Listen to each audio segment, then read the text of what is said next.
on climate change. Yeah. For us today, we're here to call on our board of 9 regents that they make a decision, that they make a choice. We're going to tell them, what side are you on? Are you on the side of a dark future that fills our atmosphere with billions of tons of carbon, of climate chaos, of climate crisis? Or do you stand with the students who voted 2-1 in favor of divestment? Do you stand on the side of a more just and sustainable future?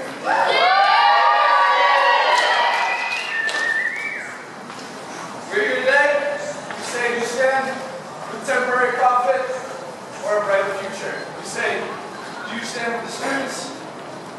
Please help us. We're going to call on them today to help us, to work with us to construct a plan for full divestment within 5 years. We're going to get down to that ask. We ask you, all of you, to please sign the pledge. Full action. We have them to talk to people in orange. They look like this. We're going to have an action in April. Please sign this so we know we can count on you for building a better future and holding our university accountable and responsible for their investments.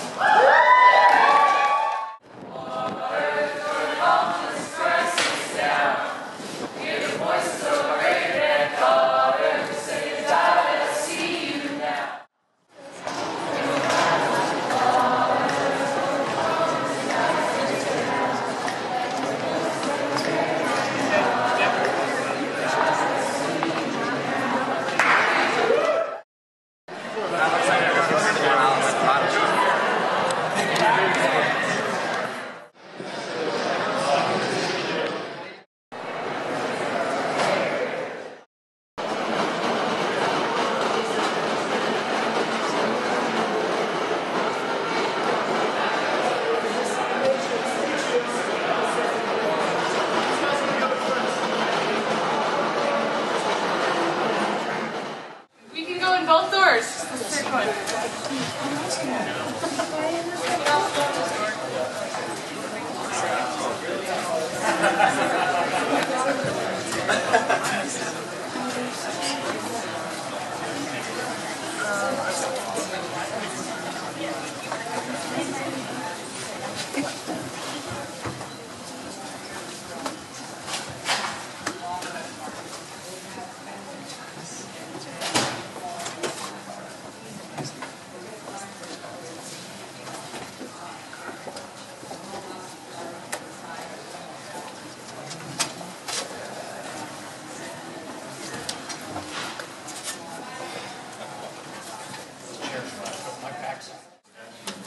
You aren't starting with a completely blank slate. There are both region policies as well as Colorado laws that describe the institutional framework for making decisions related to investment.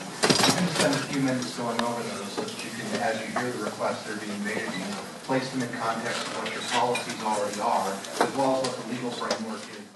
Faculty are making groundbreaking strides in sustainable development. Rothy's Green Stampede is the University of Colorado's ambitious effort to reuse, reduce, and recycle or compost valuable materials, thereby reducing the environmental impact at home games. A combination of CU's internal commitment, strong vendor involvement, and fan support are setting a new standard for sustainable stadiums. The rest of the Pac-12 schools are following this example in the field. At UCCS, students for environmental awareness and sustainability, along with students from Carol Huber's Changing Place class, recognize the negative impact of plastic water bottles on the environment and human health and engaged in the nationwide movement known as Take Back the Tap in 2012. The goal was to spread awareness and install hydration stations across buildings on the campus and distribute reusable water bottles to freshmen. The bill to ban the sales of plastic water bottles on campus was put on a bit about. Once again for the opportunity to speak to you. I'm Simon Mostafa. I'm a PhD student in environmental engineering here at CU Boulder with a focus on engineering for developing communities. I would like to take the opportunity, now that we have a little bit more time, to explain why we're here and why we're asking you to divest from fossil fuels. But first, we must think about what environmental justice means. Environmental justice involves principles related to the fair distribution of environmental benefits and burdens. Global climate change is the ultimate form of environmental injustice, where the poor and communities of color worldwide are disproportionately affected by a carbon-fueled climate crisis to which they have contributed the least. We're part of this injustice as we continue to invest in the fossil fuel industry, an industry that directly contributes to climate change while exploiting the most vulnerable communities and keeps a chokehold on democracy and the political process here in the United States. This is clearly problematic as it stands against our reputation as an institution, the principles of most members of our community, and our university's own environmental policy, which requires that we manage our institution, quote, in a way that considers the environmental impacts associated with our actions, unquote. With 2014 as the hottest year on record, the increase in frequency of destructive superstorms and devastating droughts all over the U.S., climate science proves that the world must stay under 2 degrees C of warming to avoid irreversible climate catastrophe. However, here's the problem. The fossil fuel companies currently hold in the reserves 5 times as much carbon as it would be safe to burn if we want to keep global temperatures from reaching that threshold. So think about it. They need to keep 80% of their known reserves underground in order to prevent even worse climate devastation. So you can call it physics, security, or environmental justice. Here's the bottom line. The business plan of the fossil fuel industry is incompatible with the planet we know and the world we want. And by investing in them, we're betting and hoping for them to get their way and burn all that carbon that they currently hold underground. Given the magnitude and the urgency of this problem, it is impossible for the to have done just that. Today, we can be proud to see our institution named as in the list of universities that responded to student and campus activism and global calls for divestment from unethical practices in the past, including South African apartheid and the genocide in Sudan. We've done it in the past. We can do it again. This is another historic moment, and we're asking you to see yourselves in the mirror of history. Do we want to see ourselves as proud leaders in this fossil fuel divestment, considered to be the fastest growing divestment movement in history that just last week saw over 400 events worldwide, included here at CU as part of Global Divestment Day? Or do we want to go down in history as the defenders of an outdated and destructive energy industry? The train of history is always moving, whether we like it or not, and you can't be neutral on a moving train. The illusion of neutrality has been removed from under our feet. So the only question is, are we facing forward or are we facing backwards with the questions that we have in our hands? So for CU as an institution committed to educating the next generation of leaders, it is hypocritical to continue investing in an industry that threatens the students' future. The CU Fossil Fuel Divestment Campaign is asking the university to practice its principles and stand with students, stand on the right side of history, and invest in a more peaceful and sustainable future. Thank you very much.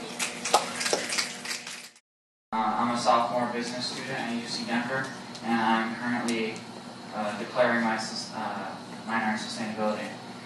I'm a UC Denver representative in the Auraria Sustainable Campus program, and a Marine Corps veteran coming to school on my GI Bill.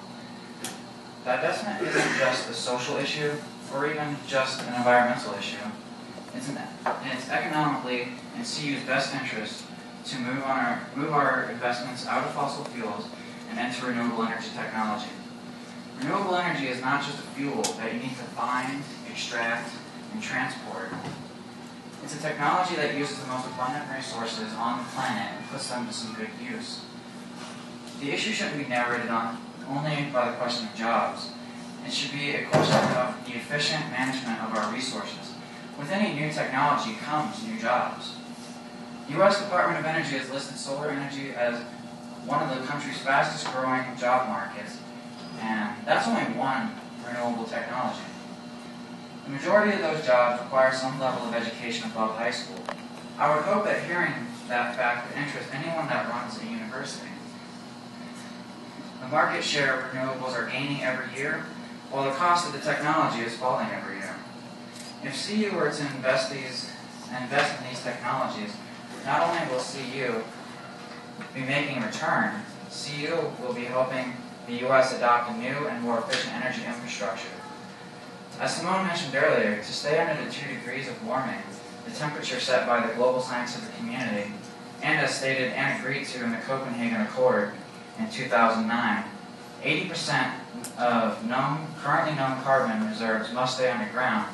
Therefore, fossil fuel investments, whose value is calculated based on the assumption that the intentions of burning all the known carbon reserves is a flat-out bad investment. The carbon will need to stay underground to avoid a climate catastrophe and be in accordance with global climate agreements. Unburnable carbon are stranded assets and wasted capital for fossil fuel industry. Science and physics dictate a tight carbon budget, and investors in the industry will feel the loss of this as a bad investment.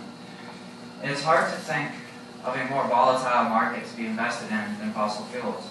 Starting last year, Saudi Arabia wanted to cripple the American oil production. They even wanted to deal a blow to a rival economy of Iran. All they needed to do was flood the market in order to drop the price per barrel so that the widely expensive form of extraction that we use in America, fracking, would no longer be economically viable. So far it's been working. Our drills and pumps have been slowing. A lot of them have been stopping production. Halliburton's been laying off thousands of jobs as a result of this play. Seeing as how we're a net importer, that means that we're at the mercy of the international markets. While Saudi Arabia is the largest oil exporter on the planet, yet they are also making some of the largest investments in solar. What that shows is even a country that's made its entire wealth on oil has the foresight to know that it won't last forever. But making the smart investments now will allow them to maintain themselves as a large energy exporter. If the proper investments were to be made in renewables by CU, the university can help push us off the net importer list for good. The fossil fuel industry is in decline, and the Leeds School of Business can attest to that. In a report published by the Leeds School of Business, July 2012, I quote, "While the oil and gas industry is a boon for state economy, its positive impacts may be waning. Cost efficiencies are on the decline. The energy return on energy investments of finding and extracting oil gradually decreased over the past century." The report also includes a study done in 2010 by the Science Application International Corporation and Gas Technology Institute, forecasting raises in consumer prices and decreased oil and gas employment over the next 20 years. Andrew, just want to let you know that you have 2 minutes left. Yep. If anything came out of the climate talks in Lima, Peru, is that there's a need for taxation and regulation on carbon emissions. And the only thing that they couldn't agree on is which country should bear the burden. But that's going to be settled at the end of this year in December at the Paris climate talks. So what's going to happen is there is definitely going to be some taxes coming the way, which is not really good for any kind of investors that are holding in oil and gas stocks while carbon taxes are about to be put in place. June 2014, Cambridge Associates issued a report outlining their research and their approach to divesting from fossil fuels and incorporating renewable energy technology and sustainability-related investments. If the largest investment firm for educational endowments in the world, who oversees 71% of colleges with endowments worth $1 billion or greater, says it is possible to divest while maintaining a positive return, I would take them at their word. Thank you. I go to CU Boulder. I'm a member of the student government here at CU Boulder. I'm a Puxta scholar and hopefully a future policymaker. And I want to say thank you so much for welcoming us here and putting us on your agenda today to discuss this important issue. One piece of news that is exciting that I want to share is that the board of Brevard College in North Carolina announced today that it's going to be divested by 2018. Brevard College is the first college in the American Southeast, and it, along with the entire University of Maine system and hundreds of other religious institutions, college endowments, and foundations, have collectively divested $50 billion in the past several years. That's a huge success. So, I want to tell you about my story. When I first came to CU, I did not identify as an environmentalist because I was focused on social issues that caused injustice in people's everyday lives. When I thought of the environmental movement, I imagined a homogeneous group of privileged people who had the luxury not to worry about problems on a daily basis. And then I met Rasalek. Rasalek is a Bangladeshi photographer, geologist, and social entrepreneur. And he told me about how he and his community are going to be flooded out of their homes in Bangladesh within the next 20 to 30 years because of rising sea levels that are caused by climate change. Rasalek is at risk, and so are 9 million other Bangladeshis in the next 20 to 30 years. For Rasalek, his daily struggle is against the ticking climate time bomb. I was called to action because I recognize my responsibility to prevent a climate crisis. It is all of our responsibilities to prevent a future where hundreds of million people become climate refugees. And if we continue down the path we're on right now, that is the future we all choose. That's the future we are going to create together. Climate change is a global problem, but there are local impacts of the fossil fuel industry. Not only are Colorado's severe droughts and floods not good for people, but large corporations with a heavy hand in Colorado, like Anadarko Petroleum, Noble Energy, and Encana Oil and Gas, companies that are listed on the top 200 oil, gas, and coal companies for divestment. Those companies put the everyday health of Coloradans at risk. Those are companies that are dirtying our own community in Colorado. That's why we're here today, because of our global future and the crisis that is happening today. And we're asking FossilFreeCU, we're asking you all, the Board of Regents, to immediately stop any new fossil fuel investments and divest your holdings from the top 200 oil, gas, and coal companies within the next 5 years. Imagine with me a brighter future. A future where trees line every street, where there are solar panels on the roofs of every home and every business. Imagine the amazing potential of our world if every person had clean water to drink and clean air to breathe. We, as FossilFreeCU and the CU Board of Regents, have the power to shape that world. We have the power to transform the way our country uses energy. We have the power to pave a new path where all people, regardless of their nationality or wealth, have access to the energy that improves their quality of life without ruining their natural resources. FossilFreeCU understands that the ultimate function of an endowment is to generate resources for scholarships, projects, and research at CU, which is why we at FossilFreeCU want to make reinvestment a priority. Mercer and Cornerstone Capital have high-level professionals who are willing to come and present to you all about fossil fuel divestment and to support the long-term health of our endowment. We know that reinvestment in companies that support our climate future is a wise financial decision.